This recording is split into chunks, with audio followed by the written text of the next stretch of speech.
نحمده ونصلي على رسوله الكريم اما بعد فاعوذ بالله من الشیطان الرجیم بسم اللہ الرحمن الرحیم۔ میرے معزز سامعین، آج میں آپ کو سورہ بقرہ کی آیت نمبر 211 سے لے کے اور 215 تک اس کا ترجمہ اور تشریح بیان کروں گا، جس کے اندر حضرت موسیٰ علیہ السلام کے زمانے میں جو واقعات پیش آئے ان کے بارے میں بیان کیا جا رہا ہے، اور اس کے بعد اللہ تعالیٰ مسلمانوں سے، اپنے نیک بندوں سے یہی فرما رہا ہے کہ آپ پریشان نہ ہوئیں، اور میری مدد جو ہے وہ ہمیشہ آپ کے ساتھ اور ہمیشہ آپ کے ساتھ رہے گی۔ اور اس کے بعد مسلمانوں کے مقدس دنوں کا ذکر کیا جا رہا ہے، جس کے اندر جو ہے وہ ایک دن جمعۃ المبارک ہے، اس کا ذکر بھی قرآن میں آیا ہوا ہے، اور غیر مسلموں کے لیے جو ہے وہ ہفتہ اور اتوار کا دن ہے۔ بنی اسرائیل سے پوچھو کہ ہم نے انہیں کس قدر روشن نشانیاں عطا فرمائیں، اور جو شخص اللہ تعالیٰ کی نعمتوں کو اپنے پاس پہنچ جانے کے بعد بدل ڈالے، وہ جان لے کہ اللہ تعالیٰ بھی سخت عذابوں والا ہے۔ کافروں کے لیے دنیا کی زندگی خوب زینت دار کی گئی ہے، وہ ایمان والوں سے ہنسی مذاق کرتے ہیں، حالانکہ پرہیزگار لوگ قیامت کے دن ان سے اعلیٰ ہوں گے۔ اللہ تعالیٰ جسے چاہتا ہے بے حساب روزی عطا کرتا ہے۔ دراصل لوگ ایک ہی گروہ تھے۔ اللہ تعالیٰ نے نبیوں کو خوشخبریاں دینے اور ڈرانے والا بنا کر بھیجا ہے، اور ان کے ساتھ سچی کتابیں نازل فرمائیں تاکہ لوگوں کے ہر اختلافی امر کا فیصلہ ہو جائے، اور صرف انہی لوگوں نے جنہیں کتاب دی گئی تھی اپنے پاس دلائل آ چکنے کے بعد آپس میں بغض و عناد کی وجہ سے اس میں اختلاف کیا۔ اس لیے اللہ تعالیٰ نے ایمان والوں کی اس اختلاف میں بھی حق کی طرف اپنی مشیت سے رہبری کی، اور اللہ جس کو چاہے سیدھی راہ کی طرف رہبری کرتا ہے۔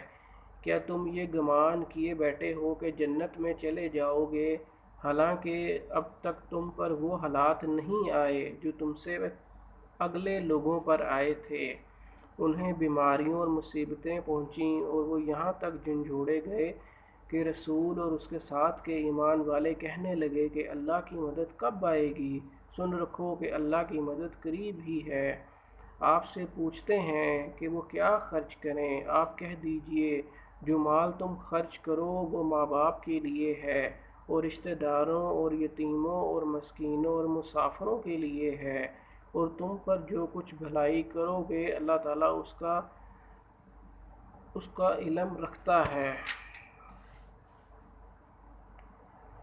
مثلاً اس آئے موسیٰ جس کے ذریعے سے اللہ تعالیٰ نے جادوگروں کا توڑ کیا، سمندر سے راستہ بنایا، پتھر سے 12 چشمے جاری کیے، بادلوں کا سایہ، من و سلویٰ کا نزول وغیرہ، جو اللہ تعالیٰ کی قدرت اور حضرت موسیٰ علیہ السلام کی صداقت کی دلیل تھے، لیکن اس کے باوجود انہوں نے کام الہی سے اعراض کیا۔ نعمت کے بدلنے کا مطلب یہی ہے کہ ایمان کے بدلے انہوں نے کفر اور اعراض کا راستہ اپنایا۔ چونکہ مسلمانوں کی اکثریت غربا پر مشتمل تھی جو دینوی آسائشوں اور سہولتوں سے محروم تھے، اس لیے کافر ان کا مذاق اڑاتے تھے، جیسا کہ اہل ثروت کا ہر دور میں شیوا رہا ہے۔ اہل ایمان کے فقر اور سادگی کا کفار جو استہزاء و تمسخر اڑاتے، اس کا ذکر فرما کر کہا جا رہا ہے کہ قیامت والے دن یہی فقراء اپنے تقوی کی بدولت بلند و بالا ہوں گے، اور جنت میں ان کا اعلیٰ مقام ہوگا۔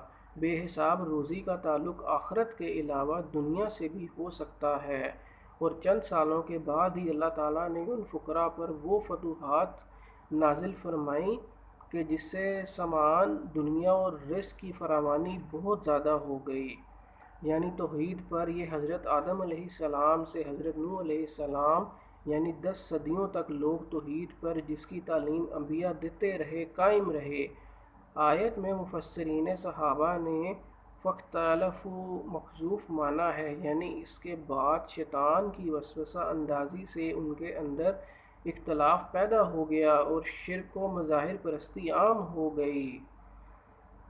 فباسا اس کا عطف فاختلفوا جو محذوف ہے پر اللہ تعالیٰ نے نبیوں کو کتابوں کے ساتھ بھیج دیا تاکہ وہ لوگوں کے درمیان اختلافات کا فیصلہ اور حق اور توحید کو قائم و واضح کر سکیں۔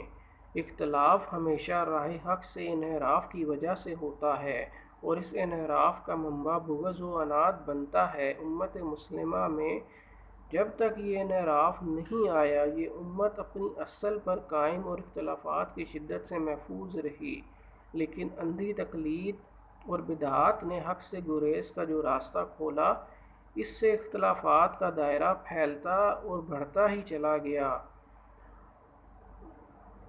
امت محمد ایک ناممکن چیز بن کر رہ گیا۔ چنانچہ اہل کتاب نے جمعہ میں اختلاف کیا، یہاں پر اب اس کا ذکر ہو رہا ہے جو مقدس دن نہیں۔ چنانچہ مثلاً اہل کتاب نے جمعہ میں اختلاف کیا، یہود نے ہفتے کو اور نصارہ نے اتوار کا دن مقدس قرار دیا، تو اللہ تعالیٰ نے مسلمانوں کو جمعے کا دن اختیار کرنے کی ہدایت دے دی۔ انہوں نے حضرت عیسیٰ علیہ السلام کے بارے میں اختلاف کیا، یہود نے ان کی تکذیب کی اور ان کی والدہ حضرت مریم علیہ السلام پر بہتان باندھا۔ اس کے برعکس یہودیوں نے ان کو اللہ کا بیٹا اور اللہ بنا دیا، نعوذ باللہ، استغفر اللہ۔ اللہ نے مسلمانوں کو ان کے بارے میں صحیح موقف اپنانے کی توفیق عطا فرمائی کہ وہ اللہ کے پیغمبر اور اس کے فرما بردار بندے ہیں۔ حضرت ابراہیم علیہ السلام کے بارے میں انہوں نے اختلاف کیا، ایک نے یہودی اور دوسرے نے نصرانی کا، استغفر اللہ۔ مسلمانوں کو اللہ نے صحیح بات بتلائی کہ وہ حنیفا مسلمہ تھے، اور اس طرح کے دیگر کئی مسائل میں اللہ تعالیٰ نے اپنے اذن یعنی اپنے فضل سے مسلمانوں کو صراط مستقیم دکھائی۔ ہجرت مدینہ کے بعد جب مسلمانوں پر یہودیوں، منافق اور مشرکین عرب سے مختلف قسم کی تکلیف دی گئی تو مسلمانوں نے نبی صلی اللہ علیہ وآلہ وسلم سے شکایت کی، جس پر مسلمانوں کو تسلی دی گئی اور اس کے لیے یہ آیت نازل ہوئی کہ جس میں نبی صلی اللہ علیہ وآلہ وسلم نے فرمایا، تم سے پہلے لوگوں کو ان کے سر سے لے کر پیروں تک آرے سے چیرا گیا اور لوہے کی کنگھی سے ان کا گوشت کو نوچا گیا، اللہ اکبر، لیکن یہ ظلم و تشدد ان کو ان کے دین سے نہیں پھیر سکا۔ پھر فرمایا، اللہ کی قسم، اللہ تعالیٰ اس معاملے کو مکمل یعنی اسلام کو غالب فرمائے گا، یہاں تک کہ ایک سوار صنع سے حضر موت تک تنہا سفر کرے گا اور اسے اللہ کا کوئی ڈر نہ ہوگا۔ یہی چیز جو ہے وہ مسلمانوں کے اندر حوصلہ اور استقامت کا عزم پیدا کرتا ہے۔ یہاں پہ اس لیے کل ما ہوا آتی فہوا قریب، ہر آنے والی چیز قریب ہے، اور اہل ایمان کے لیے اللہ کی مدد یقینی ہے، وہ قریب ہی ہے۔ یہاں پر یہی بیان کیا جا رہا ہے کہ اللہ تعالیٰ کی مدد جو ہے وہ بہت قریب ہے، اللہ تعالیٰ ضرور ہر انسان کی مدد فرماتا ہے۔ بعض صحابہ رضی اللہ تعالیٰ عنہ کے استفسار پر مال خرچ کرنے کے اولین مصارف بیان کیے جا رہے ہیں، یعنی یہ سب سے زیادہ تمہارے مالی تعاون کے مستحق ہیں۔ اس سے معلوم ہوا کہ انفاق کا یہ حکم صدقات نافلہ سے متعلق ہے اور زکوٰۃ سے متعلق نہیں، کیونکہ ماں باپ پر زکوٰۃ کی رقم خرچ کرنی جائز نہیں ہے۔ حضرت میمون بن مہران نے اس آیت کی تلاوت کر کے فرمایا، مال خرچ کرنے کی ان جگہوں میں نہ طبلہ سارنگی کا ذکر ہے اور نہ چوبی تصویروں اور دیواروں پر لٹکائے جانے والے آرائشی پردوں کا۔ مطلب یہ ہے کہ ان چیزوں پر مال خرچ کرنا ناپسندیدہ اور اسراف ہے۔ افسوس ہے کہ آج یہ مسرفانہ اور ناپسندیدہ اخراجات ہماری زندگی کا اسی طرح لازمی حصہ بن گئے ہیں کہ اس میں کراہت کا کوئی پہلو ہی ہماری نظروں میں نظر نہیں آتا۔ جزاک اللہ خیر، سب لوگ اس کو ضرور سنیں اور دوسروں تک شیئر کریں۔ جزاک اللہ، السلام علیکم ورحمۃ اللہ۔